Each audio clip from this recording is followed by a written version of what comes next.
Це, друзі, неймовірна зручна річ. І я вважаю, що саме такі павери це буде тренд 26-го року. Подивіться, який він малесенький. Він в товщину менше, ніж ваш iPhone. На фото у нас 15 Pro Max. Бачите?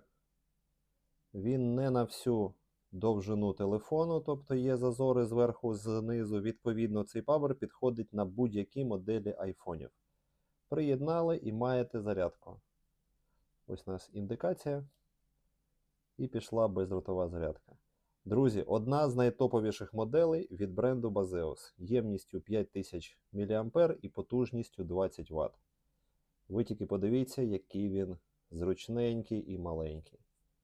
Повірте мені, до кінця цього року це буде найпродаваєміший павербанк з серії Baseus.